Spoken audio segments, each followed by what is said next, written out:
Yes.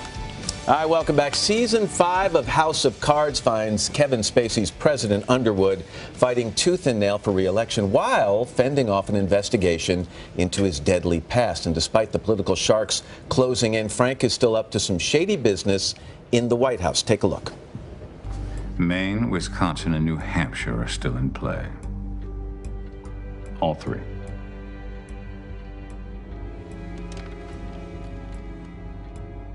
I believe in you, Congressman. Do you want to know why? Tell me. Because I trust ambition. So this is a straight-up bribe? Oh, no, Congressman. A bribe is something you can refuse.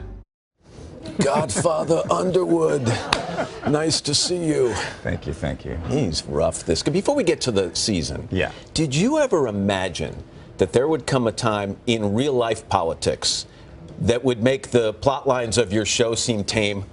Actually, no, I don't think they seem tame. I actually think that maybe a couple of seasons ago, even at the end of last season, there might have been some things that we did where people thought, well, that's just crazy.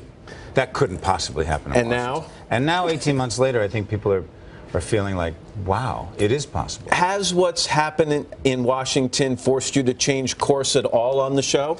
No, we've always felt like as long as we're true to our story, as long as we follow the runway we want to be on, and you know, we are an alternative reality as opposed to reality television. And I think that as long as we do that and don't feel the need to compete with the real world, we're going to be fine. When I watch the show, it's clear to me you still love playing Frank Underwood. Oh, it's why? Why did he get under your skin this way? Well, because I keep learning things about him, and because he keeps changing and growing and moving, and his need to stay in power is really kind of remarkable to see how he maneuvers everyone around him. And he's sort of like a great chess master. He's about 17 moves ahead of everybody. And at the moment, as we catch up with him in this season, and again, the season picks up just shortly after the last one ended off, desperate? Is that kind of a good way to describe the state of affairs for him, or is he always a bit desperate? I don't think Frank Underwood ever gets desperate. He just gets even. And so he's about, and by the way, he and his wife are trying to perhaps even bring the country to war, and for the reason of? Well, because there is a notion in politics, world politics, history of politics, that you can use fear in which to keep people in place or make them vote in a certain way. Well, but also to distract people from other things going on, you create something over here on the side. Exactly. You did something recently, and I saw the pictures, and I think I want to put some of them up. You had Pete Souza, who we all know as President Obama's official White House photographer, go out and shoot some pictures of you on the streets in campaign mode, in character. What's it like to take Frank out on the streets, so to speak? Well, first of all, he also was Reagan's photographer. But the most incredible thing about this day, which we did on Monday, and also we went out with Doug Stamper, Michael Kelly, the actor who plays Doug, it was almost, first of all, like being on a campaign trail.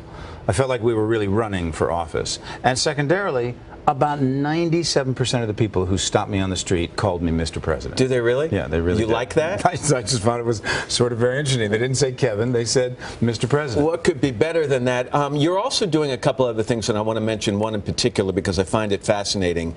You're doing a one-man show. Yes. It's called Darrow. Yeah. It's about the famed attorney, Clarence Darrow, and you're doing it locally here. Talk to me about what it was about that story that got you. Well, he's one of the most remarkable figures in American history. He's the reason we have the 8-hour day. He was a great labor attorney. He then was an incredible civil rights attorney, and ultimately, late in life, became a criminal defense attorney. So Leopold and Loeb case, the Scopes Monkey trial, which is about the teaching of evolution, which they made into the great film Inherit the Wind. So we're going to do it at Arthur Ashe Stadium, which is where they normally do the U.S. Open. And exactly. And reading between the lines here, you're saving some of the seats during that performance for acting students. That's I know right. you've taught acting in the past, yeah, but you want them to be able to have kind of a real-life lesson. So we're offering to 18 to 25-year-olds free tickets, which they can get through KevinSpaceyFoundation.com, and Ticketmaster is where all the rest of the tickets are being sold.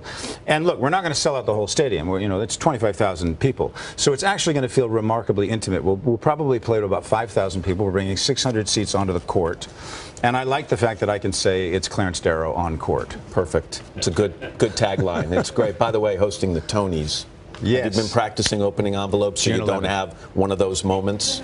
I was going to ask you to present the last award. No. Oh, go. Here, Savannah, read this. Faye, it's all yours. Kevin Spacey. Nice to see you. Always good to see you, pal. Thanks so much. House of Cards returns on Netflix. That's on May 30th. And hello, Today fans. Thanks for checking out our YouTube channel. Subscribe by clicking that button down there and click on any of the videos over here to watch the latest interviews, show highlights, and digital exclusives.